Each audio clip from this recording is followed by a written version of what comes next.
Olá, boa noite.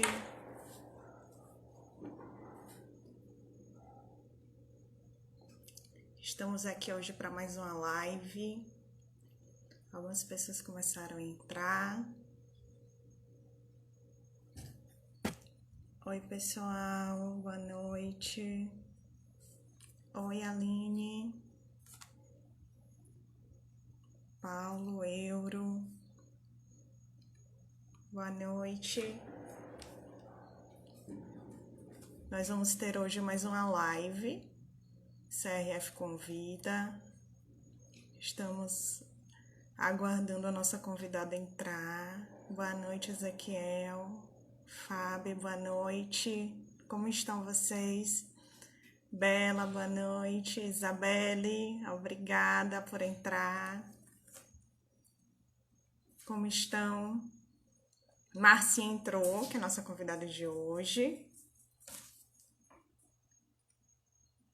Vou convidá-la agora para entrar.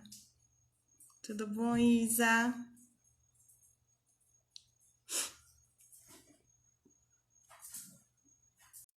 Oi, gente. Eu sou Maria Fernanda, sou farmacêutica, trabalho no Conselho Regional de Farmácia. E mais uma vez eu estou aqui para moderar uma live hoje com a querida Marcinha, Márcia dos Ângeles, que é a nossa colega farmacêutica. Marcinha, tudo bom? Tudo bem? Eu não estou lhe ouvindo. Não está me ouvindo? Agora. Essas coisas acontecem. Olá. E a gente, né? Ainda não? Enquanto você está ajeitando aí, eu vou saudando o pessoal. Pode ficar tranquila. Acontece. Tá me ouvindo agora? Nada, não estou ouvindo nada. Jura? Então eu vou sair e voltar de novo, tá? Eu vou fazer assim, eu vou tirar, você entra de novo, pode ser? Para testar? Eu vou te tirar da live e você entra de novo. Ela saiu o som. Oi, gente. Vocês estão ouvindo ela falando? Eu que não ouvi, então. Deixa eu ver se convidar ela de novo.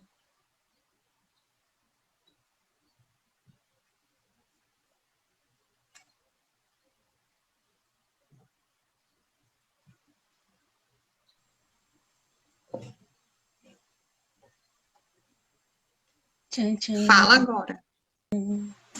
Oi. Tá me ouvindo? E agora deu certo? Deixa eu tirar aqui. Fala aí agora. Eu tô te ouvindo, você tá me ouvindo? Agora sem o fone eu tô ouvindo. Você me ouve? Tá. Ouço super bem. Vou ficar sem fone. Ah, então pronto. Acho que agora... As pessoas estavam dizendo que estavam te ouvindo normal. Talvez fosse um problema no meu fone. Ah, tranquilo. Então, vamos começar? Vou começar a formalidade agora. Todo mundo entrou, já temos quase 20 pessoas assistindo, depois vai entrando mais gente, é normal isso acontecer. Então, hoje a gente vai falar sobre imagens, né? Como todo mundo ouve, as pessoas sempre dizem, uma imagem vale mais do que 1000 palavras, né? E aí existem várias imagens que estão no nosso dia a dia, que trazem algum tipo de significado, depende da cultura, da região da pessoa. E existem imagens que normatizam algumas ações, né? Por exemplo, umas plaquinhas que ficam na frente do banheiro, umas placas que a gente tem no trânsito. Então, assim, cada situação, cada área da nossa vida tem essas padronizações. Não diferente, na área farmacêutica também existem algumas normatizações, algumas regras que a gente chama hoje de pictograma, né? E é justamente por isso que a Márcia está aqui, a Márcia dos Ângeles. Vocês vão ouvir muito eu falar Marcinha, porque a gente já se conhece há muitos anos, então eu não vou conseguir falar Márcia. Vai ser Marcinha ao longo da nossa live. E aí hoje ela vai falar sobre pictogramas, né?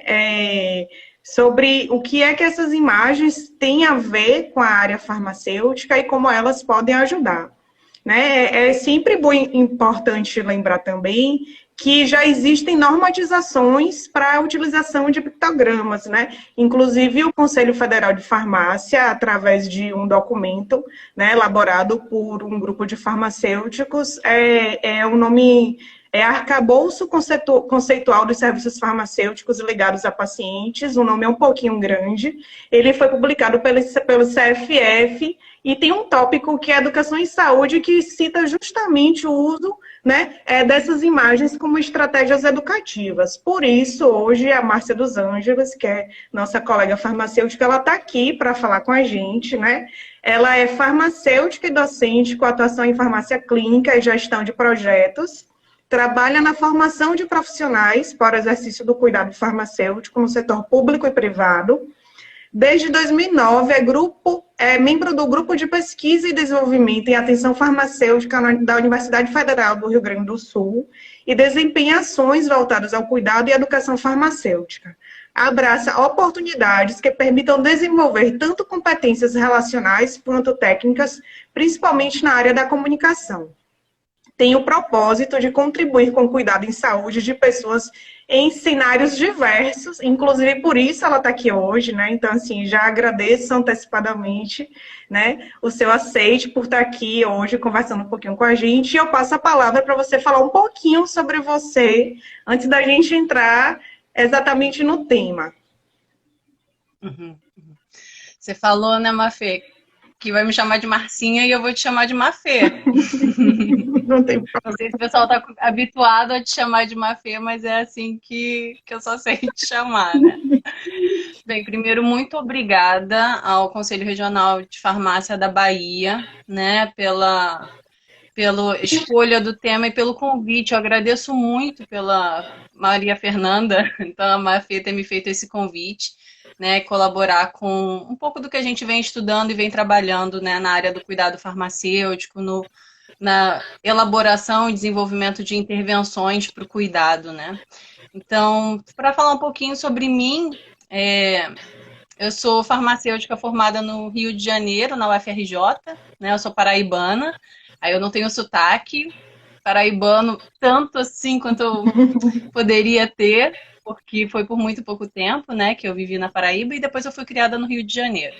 Então lá eu me formei em farmácia, entrei em contato com o movimento estudantil de farmácia e por isso conheci a Maria Fernanda no Encontro Nacional de Estudantes de Farmácia, né, em que a gente discutia o papel do farmacêutico na sociedade, o que é o Sistema Único de Saúde, o que era a atenção farmacêutica. Então aquilo tudo começou a habitar minha mente com curiosidade, né, porque na graduação eu ainda não tinha essa formação.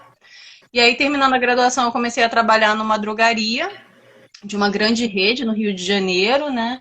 Num bairro muito, muito populoso, que é Copacabana, e muito movimentado.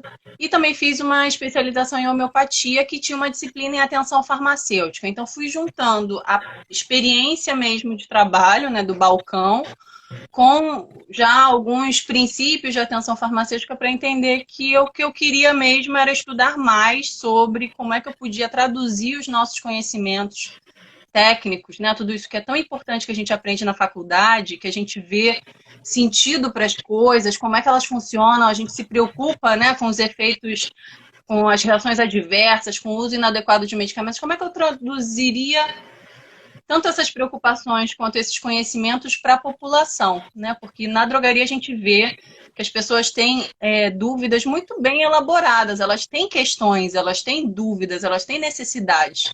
E aí o nosso papel é como é que eu traduzo isso que eu sei, que eu identifiquei dessas necessidades, como é que eu verifico se eu entendi mesmo essas necessidades e como é que eu traduzo o que eu gostaria de propor de intervenção.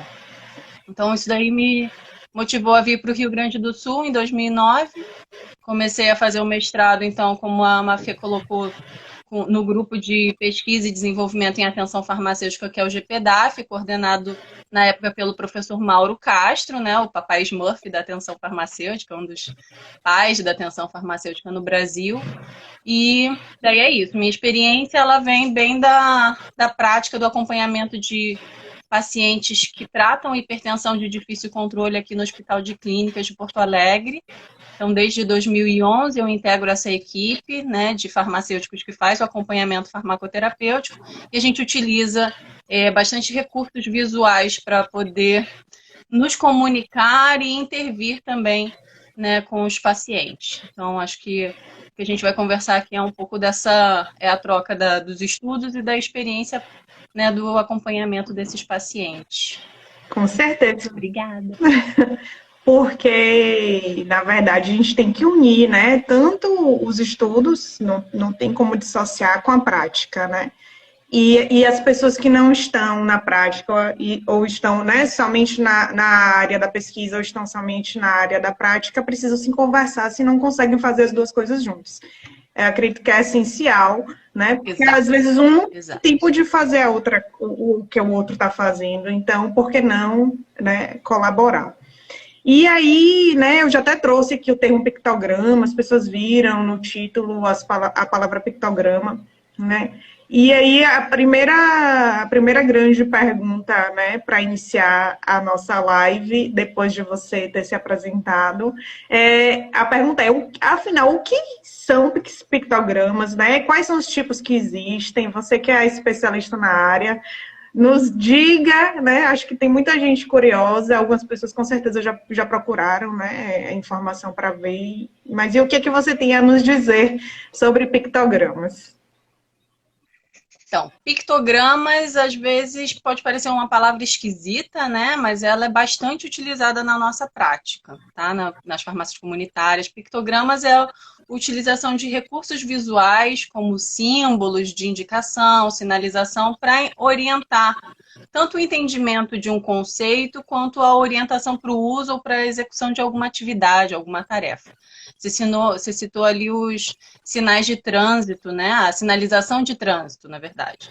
Então, a sinalização de trânsito, ela trabalha muito com pictogramas. Ela traz vários pictogramas que nos orientam quais são as advertências, qual é a direção que você deve seguir, quais são as informações básicas para você utilizar, né, essa forma de comunicação, né? Essa forma de comunicação para a direção, no caso, ou para trafegar, né? E aí os pedestres também têm que conhecer. Pictogramas, então, eles, no caso da farmácia, são essas imagens, esses ícones, esses recursos visuais que são utilizados para orientar desde da preparação do medicamento até o uso desse medicamento, quais são as precauções que esse paciente ou essa pessoa que vai preparar o medicamento deve ter, né? Porque às vezes a gente também está trabalhando aí com cuidadores, com pessoas que estão cuidando de outras pessoas que também precisam ter uma orientação sobre o uso e que só verbalmente não é o suficiente. Então, os pictogramas, eles vêm como um recurso, o principal recurso visual na farmácia, utilizado para orientação para o uso de medicamentos, né, para o uso adequado. Então, aí a gente pode ter desde pictogramas, como eu falei, né, que orientem qual é a indicação daquele tratamento, se é um tratamento que é para dor nas costas, se é um medicamento que é para prevenir algum problema, que consiga ser apresentado de alguma forma visual e essa pessoa consiga lembrar, poxa, esse medicamento aqui é para isso, esse medicamento aqui é para vômito, né? E ela conseguir identificar rapidamente. Porque a gente identifica muito mais rápido imagem do que texto. Então, daí vem o uso dos pictogramas. Eles até vêm inicialmente, né, com uma ideia de ser universal, mas a gente já sabe que os pictogramas não são universais. Porque o entendimento ele pode variar bastante de acordo com a cultura, com o contexto, com a escolaridade, né? Então, de forma geral, assim, os pictogramas são esses recursos visuais que a gente utiliza, mas que esses recursos visuais, necessariamente, eles têm que ser para uma comunicação clara, ágil e simples. Entendi. O pictograma não pode ser algo altamente complexo, né? É para uma comunicação clara, ágil e simples. Minha segunda pergunta, acho que você acabou já respondendo, que seria, né, saber se você considera que o uso de pictogramas facilita, né, a utilização dos medicamentos, se facilita, né, a pessoa entender mais sobre como utilizar aquele insumo para a saúde, essa tecnologia em saúde. Uhum. Pela minha experiência, sim, a gente vê que aprimora muito o entendimento do paciente em tanto recapitular o que a gente tinha conversado na consulta, como também numa próxima consulta lembrar o que tinha sido orientado, né? Mas aí não apenas com a prática, a gente tem já bastante evidência científica, né? Bastante artigo publicado sobre estudos que avaliam o uso de pictogramas na prática farmacêutica. Então, eles são, dos recursos visuais, os mais utilizados. E aí, sim, não temos tantos estudos relacionados com a adesão ao tratamento, relacionando o pictograma diretamente com a adesão ao tratamento, que aí você precisaria medir a adesão antes e depois de usar o pictograma, né? Mas a gente tem bastante estudo colocando ali que, além de desenvolver pictogramas para a sua prática, eles testam se o paciente entendeu, então se o usuário, né, compreendeu a mensagem que aquele pictograma está querendo, né, que quem fez queria dizer com aquele pictograma, e se ele, depois de 4 semanas, ele consegue recordar aquela informação que foi dada sobre a explicação daquele pictograma. Mas aí, Mafê, o pictograma, esse recurso visual, ele nunca vem primeiro ou isoladamente. Primeira coisa é o farmacêutico se comunicar com o paciente para compreender qual é o grau ali de letramento desse paciente. Ele consegue compreender as orientações, quais são as dificuldades que ele tem, para então eu, além de apresentar, né?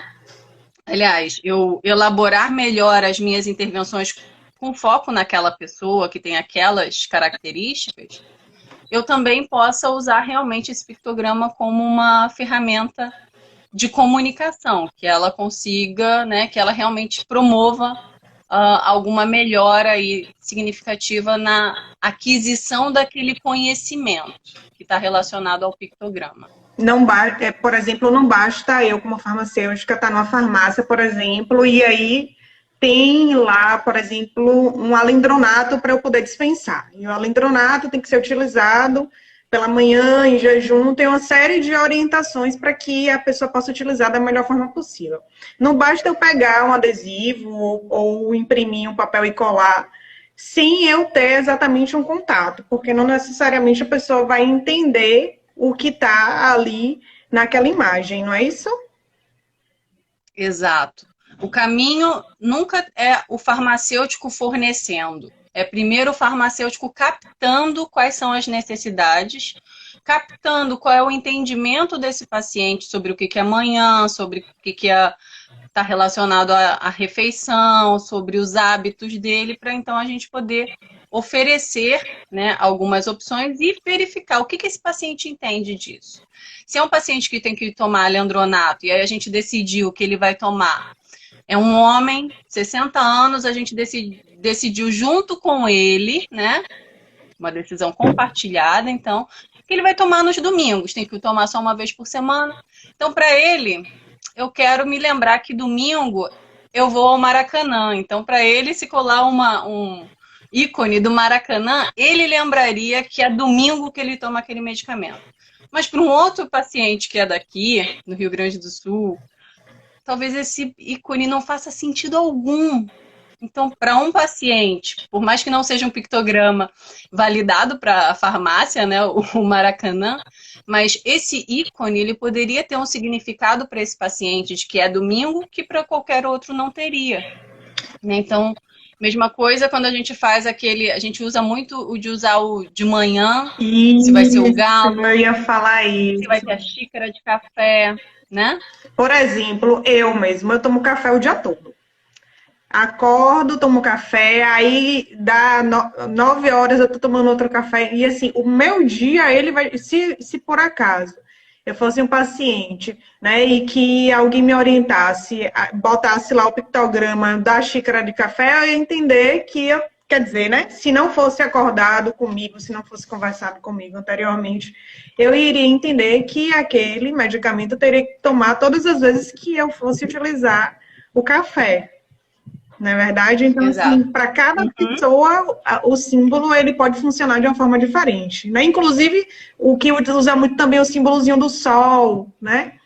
Às vezes tem gente, tem algumas pessoas, principalmente aqui na região Nordeste, muitos trabalhadores, eles não almoçam meio-dia, eles comem de manhã cedo, né? Assim, então, o almoço para essas pessoas é de manhã cedo. Então, a gente chama assim, bate o prato com feijão, farinha, arroz, né?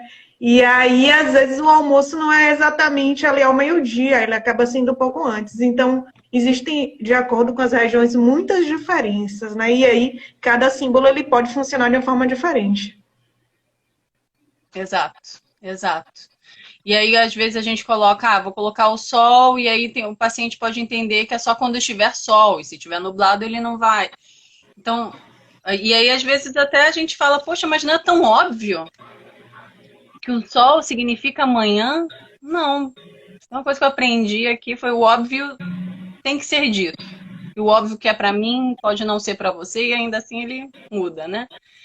Então, realmente, quando você for apresentar, né, uma proposta de pictograma, depois que você já compreendeu quais são ali as necessidades desse paciente, é para ele complexo, ele tomar medicamentos 4 vezes ao dia. Então, como é que você vai orientar que ele, visualmente, que ele utilize esse medicamento 4 vezes ao dia?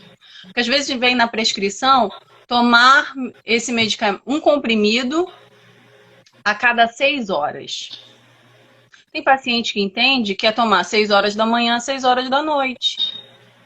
Tomar a cada 8 horas, toma 8 horas da manhã, 8 horas da noite. Tomar 2 vezes ao dia, às vezes toma de manhã e depois toma na hora do almoço. São 2 vezes ao dia, né? Então, como é que a gente pode utilizar esses recursos? Claro, consultando esse paciente para verificar o entendimento, né?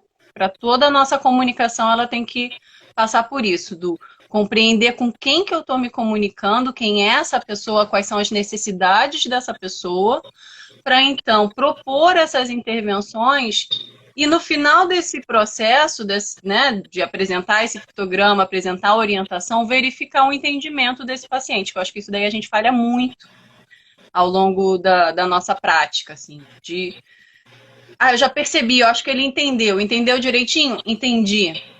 E aí o paciente não entendeu nada, mas foi para casa. Ele só quer ir embora. E dependendo de como você pergunta... Ele só quer ir embora para casa. Ele foi na consulta, viu lá o profissional e depois só quer ir embora para casa. Só quero ir para casa, não ouvi nada, estou preocupado porque minha filha vai fazer uma cirurgia. Então tem várias outras situações que estão passando pela cabeça daquela pessoa, que você só vai pescar ele mesmo se você me perguntar, olha, só para eu ter certeza que eu não esqueci de dizer nada, o senhor pode me informar, então, a partir de agora, como o senhor vai usar o seu tratamento? Aí a pessoa vai ter que, opa, o que eu entendi? Aí ela vai te dizer o que entendeu, né? É verdade. Também isso, não ser isolado, né? A gente trabalhar meio num processo de comunicação que tem começo, meio e fim. Nesse fim, a gente verifica o entendimento do paciente, né? Tanto para comunicação oral quanto essa não verbal. É super importante. Aí, Marcinha, né, você explicando todas essas questões sobre a utilização, que a gente precisa ter um contato com o paciente, tem que ser acordado, né, com o usuário do medicamento, como vai ser feito, se ele entende, se ele não entende, se ele não entendeu, o que é que eu vou fazer. Para eu chegar, né, para poder eu decidir como farmacêutica se eu vou utilizar uma determinada imagem, eu posso decidir isso sozinha, basta eu conversar com o paciente. Eu quero, por exemplo, na minha farmácia, eu quero definir uma série de imagens que eu vou utilizar, né, como padrão para a maioria dos pacientes. Como é? Né? Eu estou fazendo essa pergunta, gente, porque a Marcinha, ela tem, né, uma experiência, tem até aqui alguns que ela já produziu e tudo, né? Então, assim, ela já tem experiência e ela já na área, tanto do cuidado efetivo, do cuidado com a pessoa, tanto também no desenvolvimento de pictogramas, né? Então, assim, se eu quiser padronizar para minha farmácia e, assim, eu não tiver dinheiro, por exemplo, para poder comprar, qual é a melhor forma, né, para eu poder definir? Eu posso pegar direto da internet, baixar e imprimir? É uma equipe multidisciplinar, eu posso tentar fazer uma colaboração com outros profissionais. O que que você acha? Como é que você poderia, assim, dar de dicas, né, para que um farmacêutico ele possa caminhar, né, na definição de pelo menos alguns tipos de imagens que ele pode utilizar no seu dia a dia. Pelo menos, claro que não vai utilizar para todos, mas pelo menos uma linha de orientação, né, para a definição dessas imagens. Ó, minha orientação é, a gente começa pesquisando bastante, né? Não inventa da nossa cabeça, primeiro, se sou uma pessoa muito criativa, quero fazer, já desenhar alguns pictogramas. Calma, vamos pesquisar primeiro, para a gente ver o que já tem aí que funciona. A gente tem um déficit de evidências no Brasil para a gente avaliar a efetividade de alguns serviços ou mesmo de algumas intervenções, que é porque a gente quer sempre inventar uma coisa nova, né? Então aí a gente acaba que não consegue comparar.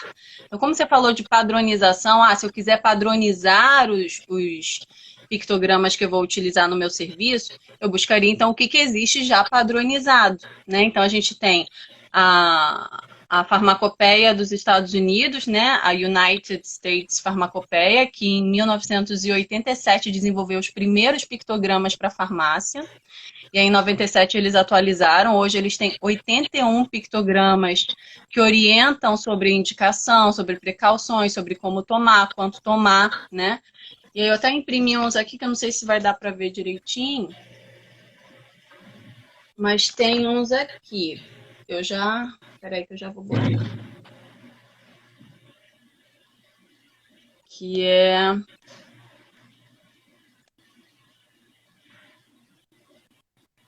tipo esses, assim. Dá para ver, sim. Né? Que você vê que é para indicando tomar 3 cápsulas, aqui você coloca quantos comprimidos que vai tomar, ou quantos ml que vai tomar, quantas cápsulas que vai tomar, quando é mais de 3. Aqui é para pingar no olho esquerdo, tem uma indicaçãozinha, uma sequência de pictogramas que indica o procedimento.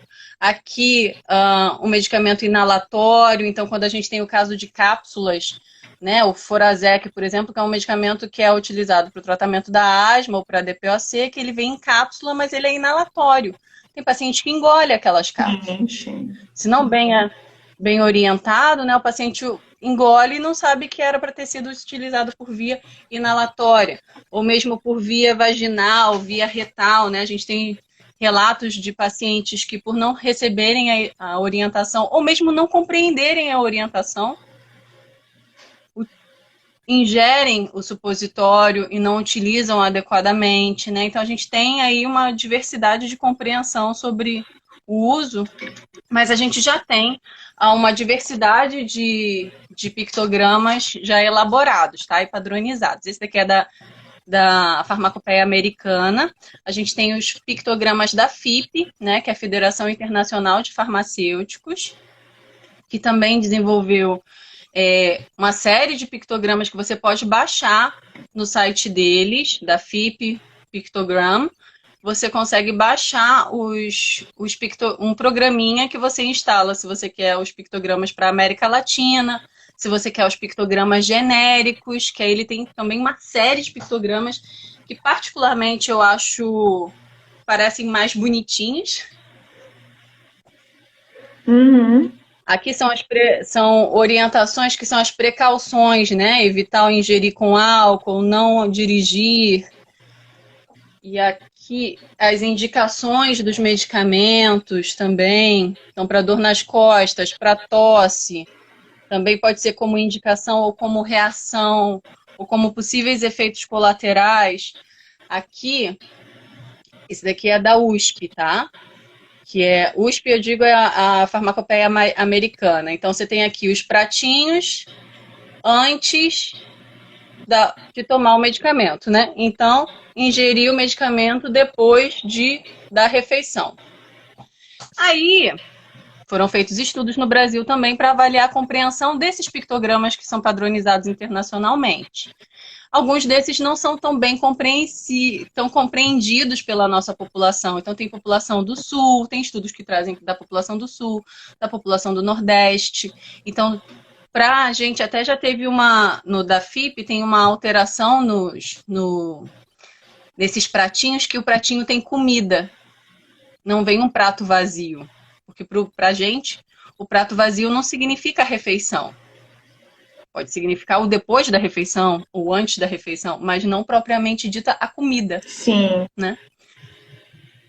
Então tem já alguns pictogramas que já foram criados. E aí o interessante seria a gente avaliar quais que são interessantes para a nossa prática, quais que os nossos pacientes precisam, né?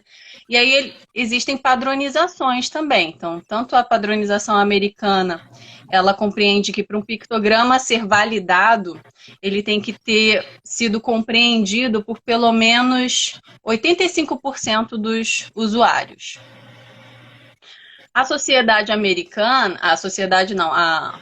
um comitê europeu, a Comissão Europeia de Padronização já entende que tem que ser acima, pelo menos 80%. A ISO, que é a Organização Internacional de Padronização, já entende que para o pictograma ser validado tem que ter pelo menos 67% da população entendeu esse pictograma. Né? Então varia, né? Tem aí algumas variações, mas no geral o que precisa é ser testado. Então tem todo um processo para você desenvolver um pictograma, né? Inicia pela compreensão da necessidade, não do que a gente quer fazer, mas do que é necessário a gente fazer. Não do que a gente quer que seja mais bonito para o nosso serviço, mas do que os nossos pacientes têm mais dificuldade. Então, inicia até para a gente conhecer o nosso paciente. Qual é o letramento em saúde desse paciente? Né? O que é letramento em saúde? Às vezes também a gente não conhece por ser um termo relativamente novo. Né? Mas aí o farmacêutico que quer iniciar, sugiro que dê uma lida aí sobre letramento em saúde, porque é o ponto de partida para a gente ver que esses pacientes que têm menos, né, um letramento em saúde ou deficitário ou moderado, aí são pacientes que precisam de mais recursos para orientação. Então, os pictogramas viriam a auxiliar bastante. Né? Então, existem normas que padronizam a validação de pictogramas e existem pictogramas que já foram padronizados que a gente poderia testar, se os nossos pacientes compreenderiam, na necessidade, então, de criar novos. Aí você tem um processo, sim, que você pode envolver a equipe multidisciplinar, porque se você está trabalhando numa rede, o meu paciente ele vai ver os pictogramas, mas daqui a pouco a enfermeira que atende ele também vai ver, a nutricionista que atende ele também vai ver, e também precisa ter o mesmo entendimento dos significados que estão ali relacionados, né? Então, sim, tem que ser visto de uma forma, tanto com os outros profissionais, e o farmacêutico não tem que achar que faz sozinho, né? Acho que aí a ajuda dos designers é fundamental, porque para deixar mesmo dentro dos padrões de um pictograma, né, que tem que ter dimensão adequada, que tem que ter cores adequadas, culturalmente aceitas, né, que tem que ser uma imagem que ela significa só aquela informação, ela não dá margem para outro significado.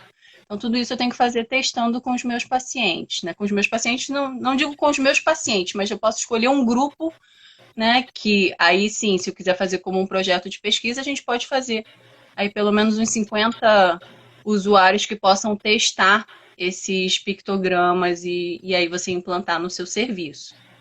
Né? Mas quando a gente fala de padronização, é bem interessante a gente ver o que já tem no mundo, o que já tem no Brasil. O LEPFIS até chamou a atenção, que é o Laboratório de Ensino e Pesquisa em Farmácia Social, que é coordenado pelo professor Divaldo Lira, desenvolveu alguns trabalhos também com pictogramas para farmácia. Então, acho bem interessante também dar uma olhada aí no material, na tese da Isadora Barros, né? E aí eu acho que seria isso, fazer uma boa pesquisa sobre o que a gente tem de pontos positivos e negativos do que já existe. E aí, na hora de aprimorar e acrescentar coisas que você ainda não atendem suas necessidades, partir pelo paciente, né? Do entendimento daquelas pessoas que vão utilizar.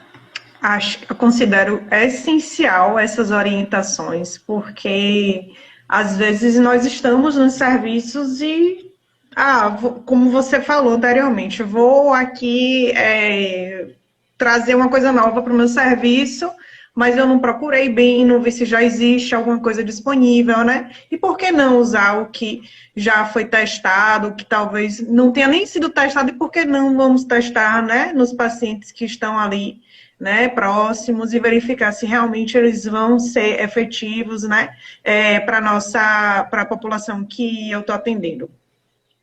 Além disso, antes até de passar para, né, algumas pessoas estão perguntando assim, onde é que eu encontro essa leitura, qual site, as pessoas já estão ansiosas. Antes exatamente de passar para essa fase da nossa live, eu queria, foi até uma pessoa que perguntou, foi o Paulo Silva, ele fez um comentário, ele não perguntou, ele falou assim, não esquecemos da pandemia, né, e aí, assim, não esquecemos da pandemia, Paulo, né, e assim, os serviços, eles estão acontecendo, né? Inclusive os serviços farmacêuticos, eles não deixaram de existir, né? É claro que sempre com EPIs, né? Máscara, lavagem de mãos, com água e sabão, álcool sempre, álcool gel 70. E então, assim, as pessoas, os farmacêuticos, eles continuam orientando seus pacientes, não é isso? Então, assim, tem alguma diferença? É possível utilizar os pictogramas mesmo nesse momento da pandemia? Acredito que ele tenha se colocado tenha feito esse comentário para a gente abordar um pouquinho esse aspecto. Marcinha? Não, totalmente relevante a gente utilizar, né, agora, e é interessante até que a gente tem novos pictogramas sobre, por exemplo, o uso de máscara, né, Verdade. pictogramas de lavar as mãos, isso já era para a gente estar mais habituados, mas agora com essa pandemia acho que abriu muito mais os olhos para as pessoas fazerem a higiene das mãos, então esses pictogramas já estão sendo melhor reconhecidos, né? Então, sim, os farmacêuticos estão na linha de frente e assim como os pictogramas eles nos ajudam a nos comunicar com pacientes que possam ter alguma dificuldade no entendimento das informações de saúde, e isso é muito comum, gente, também pode ser utilizado quando a gente tem uma barreira de linguagem, como, por exemplo, o paciente não fala a sua língua. Sim. Né? Então, situação da pandemia, as pessoas ainda continuam, a gente tem muita gente estrangeira no Brasil, né? Pré-pandemia, durante pandemia, pós-pandemia, a gente vai continuar recebendo muita gente de fora e às vezes a gente não sabe como orientá-las, né? E aí vem também os pictogramas nos ajudando a fazer essa complementação dessa informação que você faz verbal, você não perde essa informação, né, verbal, às vezes escrita, mas principalmente esses recursos visuais para nos auxiliar na comunicação. Até porque, gente, lembrando que como nós estamos na linha de frente, a gente está lá bem paramentado de máscara. E os pacientes idosos são os que têm maior dificuldade de compreender as informações de saúde ou mesmo de recordar as informações de saúde. Pacientes idosos, com muita frequência, eles precisam ver nossa boca, a gente falando devagar, né? Bem gesticulando aqui, para que eles possam compreender, porque às vezes muitos têm dificuldade auditiva. Então, com isso que a gente está orientando com máscara, tem muita gente que não está entendendo o que a gente está dizendo, porque não está vendo como a gente está falando. E aí vem aí os pictogramas também para te auxiliar, né, a complementar essa mensagem que às vezes tem essa barreira física mesmo, que é a da máscara, né? Inclusive, teve até uma pessoa que colocou um comentário, ele falou assim, um Gal Sena, muito interessante, em pacientes surdos seria interessante realizar essa pesquisa. quando nós estávamos falando, você estava falando sobre a questão, né, de tentar fazer os testes com as imagens que já existem, e aí ela colocou esse comentário, né? Aí é algo que é mais especialidade da Reusilane Nunes, que ela não está aqui hoje, que ela está em outro, pediu desculpas até que não vai poder assistir, mas a gente vai deixar gravada. E teve um outro colega que uma colega colocou sobre a questão da necessidade de alguns pictogramas virem também nas caixas ou nas bulas dos medicamentos, né? Isso. E eles começaram a vir, né? A gente já tem alguns pictogramas em algumas caixas, em bulas, né? E aí, às vezes, esses pictogramas mais confundem do que ajudam. Porque dependendo de como... Nem todos os pictogramas que estão por aí, gente, eles são validados, tá? Nem todos os pictogramas desenvolvidos pela indústria farmacêutica estão validados. Eles fizeram, desenvolveram ali, e às vezes o teu paciente, pelo menos para aquele paciente, ele não entende. O que é essa imagem? E gera, às vezes, mais apreensão do que compreensão, né? Então, que bom que estão vindo mais pictogramas, né, sendo comunicados, porque a gente está cada vez mais utilizando essa forma de recursos visuais, como, por exemplo, no digital. Aqui, para entrar nessa live, a gente apertou uma sequência de ícones, né, porque a gente já reconhece aonde que eu acesso, aonde é que são esses 3 pontinhos aqui, o que significa, eu já me acostumei com isso, né? Agora, e também como é que com o nosso paciente, que ele já se acostumou com aquelas imagens, o que aquela imagem significa para ele. Se ela for muito complexa, se ela te trouxer muitos detalhes, talvez ela não ajude, ela mais atrapalhe. Você tem uma excelente intenção, mas ela não comunica o que se desejava, né? Então, por isso, o teste de sempre avaliar e a gente verificar como é que é possível avaliar isso, no caso de pacientes surdos, por exemplo, como a colega colocou, pacientes com deficiência auditiva, no caso, como é que eu meço, como é que eu verifico o entendimento dessa pessoa, né?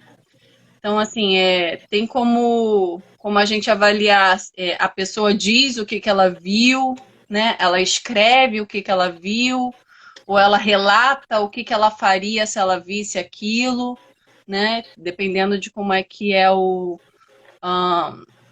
qual é o letramento das pessoas que você vai utilizar para validar o seu pictograma, você vai traçar uma estratégia diferente, né? Deixa eu ver se tem alguma outra pessoa. Acho que não tem. Tem um colega, acho que ele está super interessado na temática.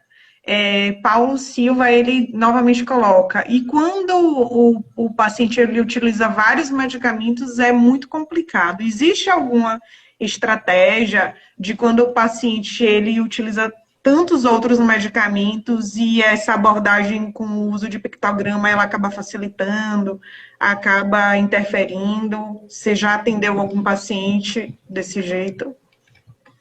Uhum. Putz, meus pacientes, eles em média tomam pelo menos 8 medicamentos diferentes por dia, né? E aí varia entre no mínimo 5 e aí 15, 16 medicamentos no máximo. Então, realmente, como é que a gente faz para que o paciente compreenda todas as precauções que estão relacionadas ou quais as orientações sobre o uso para cada um daqueles medicamentos, né? E aí uma coisa que eu achei interessante, aí que eu passei a adotar, é que nesse programinha da FIP, um programinha que você instala no seu computador e você pode cadastrar o teu paciente, cadastrar cada medicamento, qual é a posologia, quais são as orientações, e aí você escolhe quais são os pictogramas que você quer relacionar com aquele medicamento. E aí você pode imprimir todos esses pictogramas relacionados àquele medicamento num envelope. E aquele medicamento vai ficar dentro de um envelope.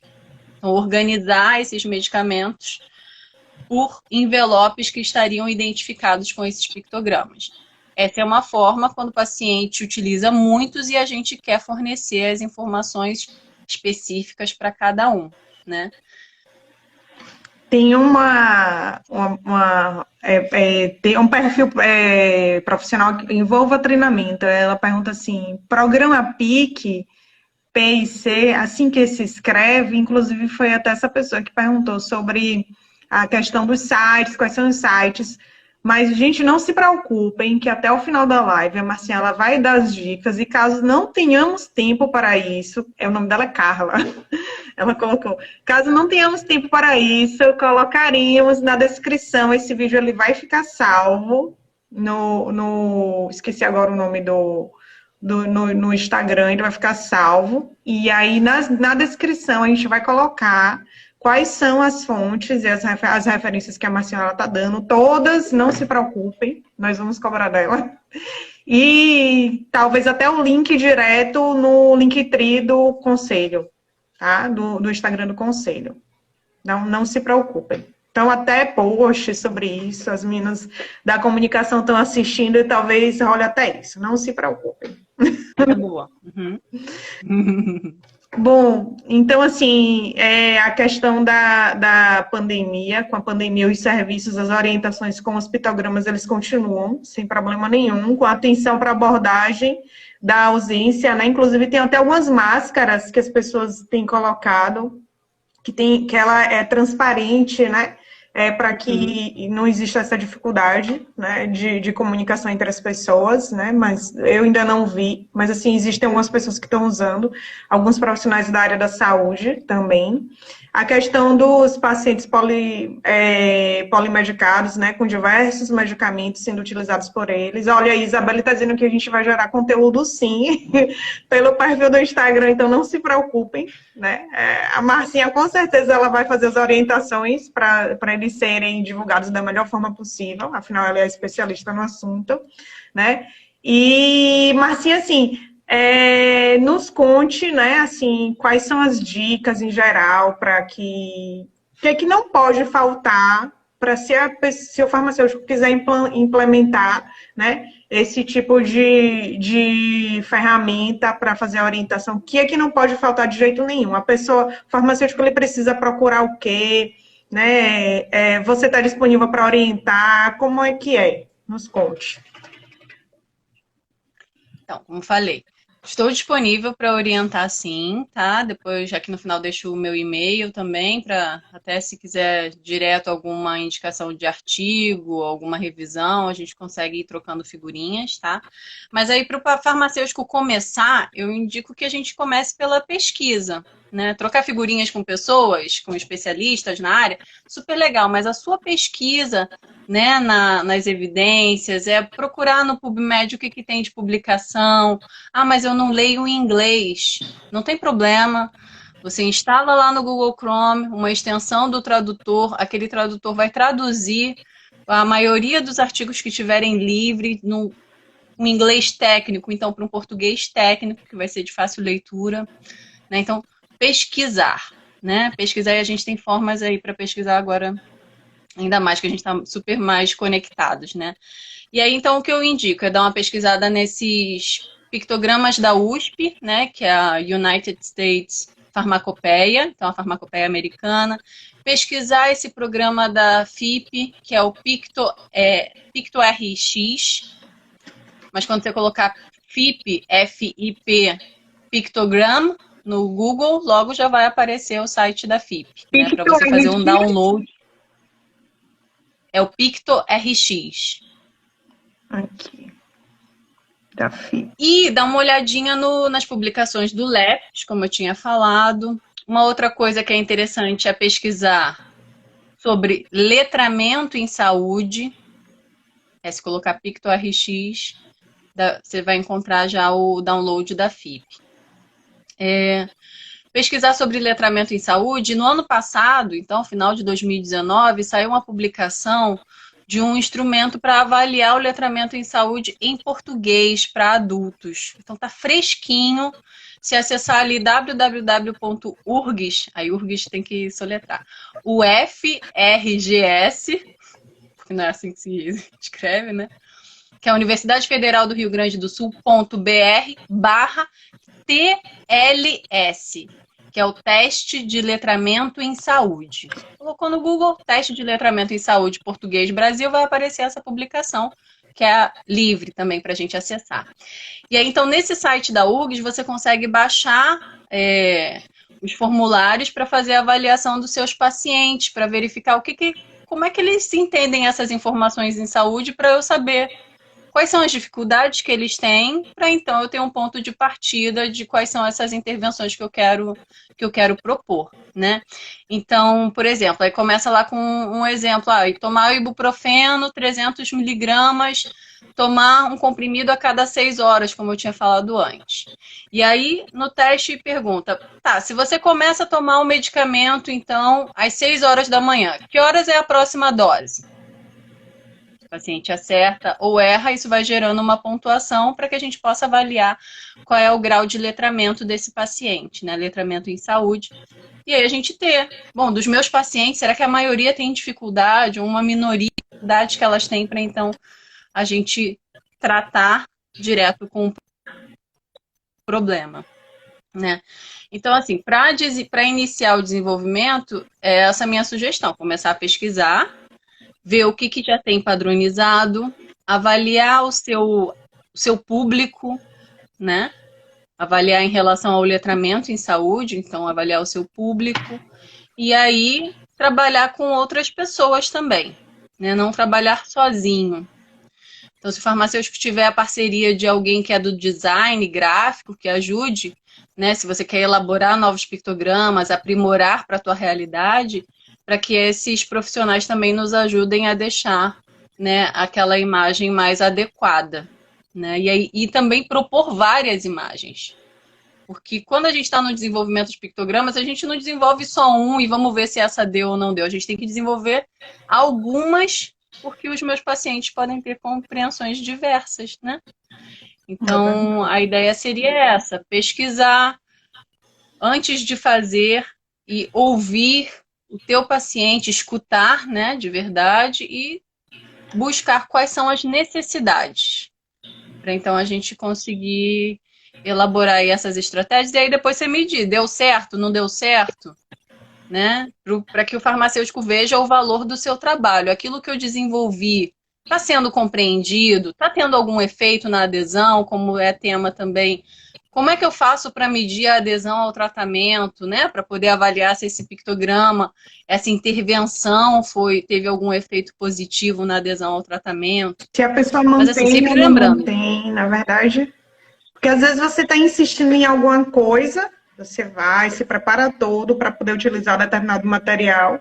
E daqui a pouco está usando sempre com as pessoas e não tá sendo, né, útil para aquela pessoa que você produziu o material.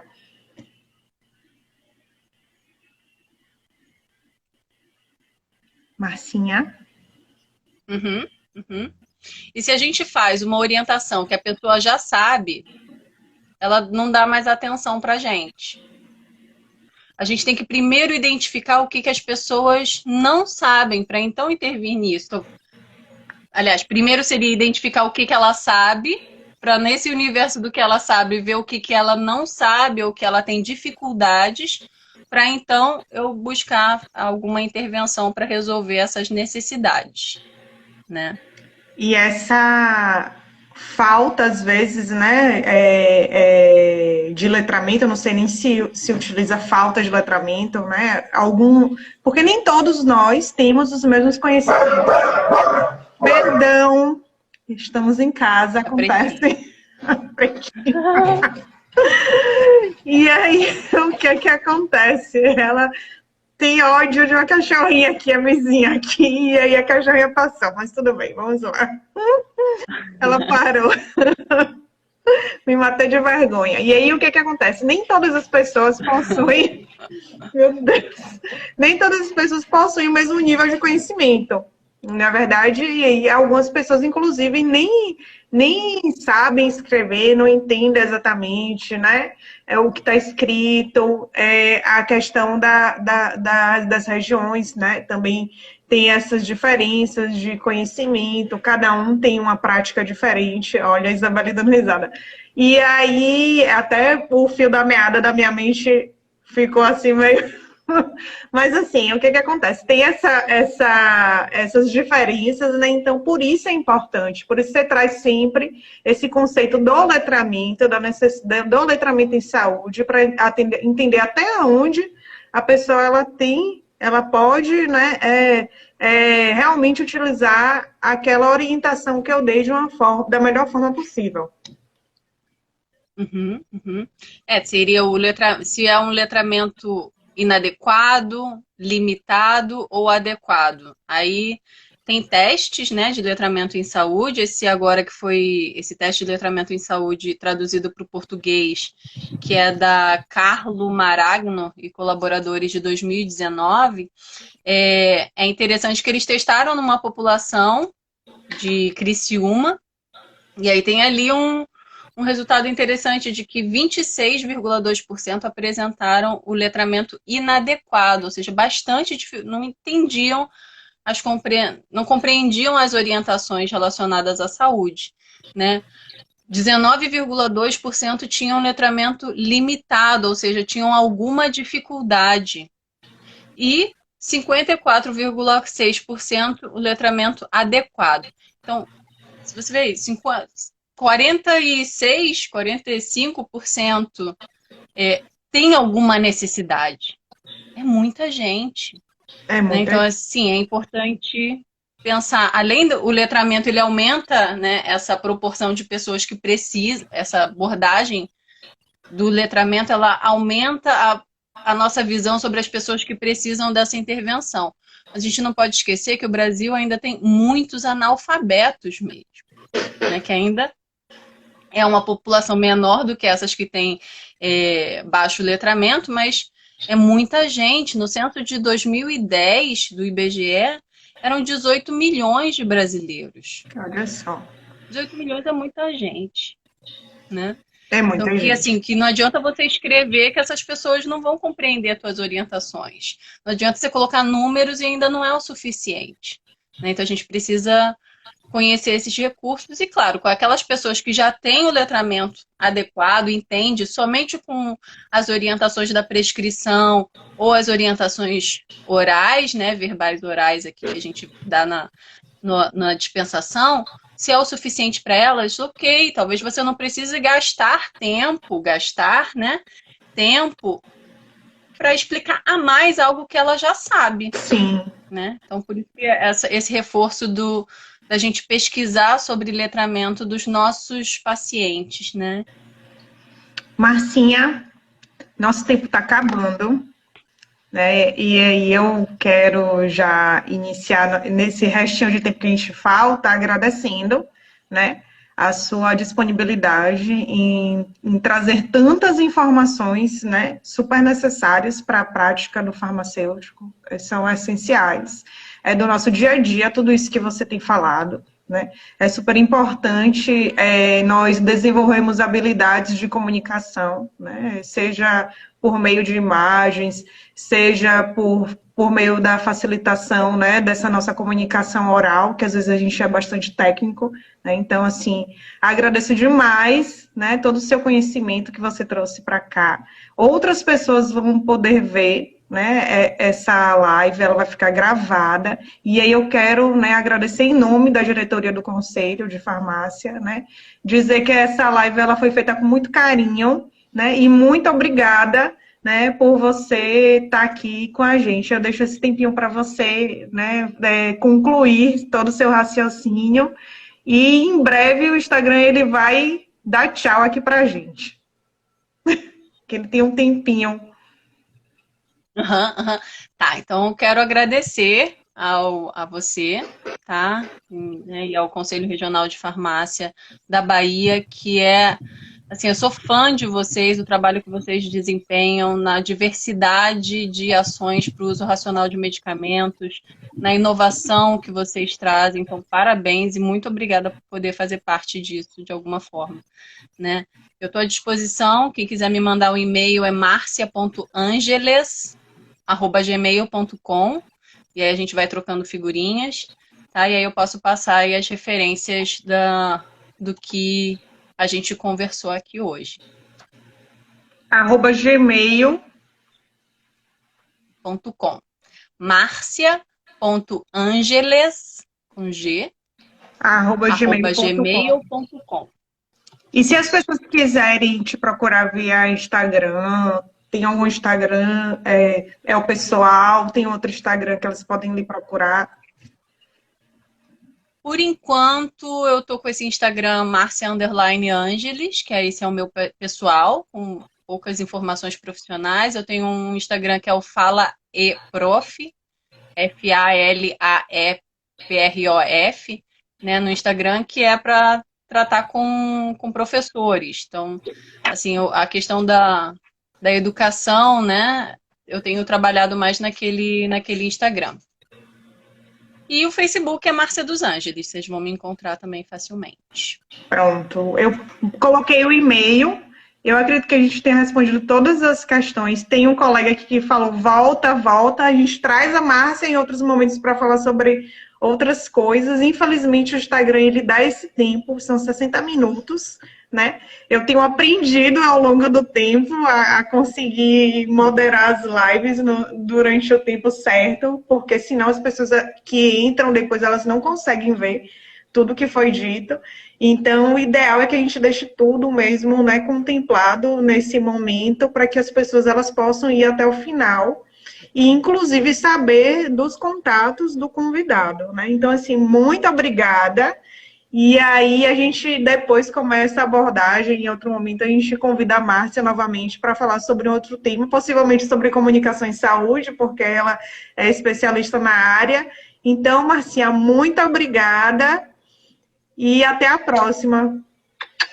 Tem um monte de gente dizendo que adorou as abordagens e que foi ótimo. Obrigada por compartilhar. A gente vai mandar as mensagens depois para a Marcinha. Viu?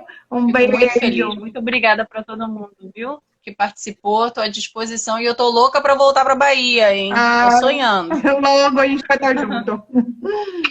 Beijo. Um beijo, gente. Boa noite. Boa Obrigada, noite. Viu? Obrigada a todas. Obrigada, Marcinha. Obrigada, Mafê.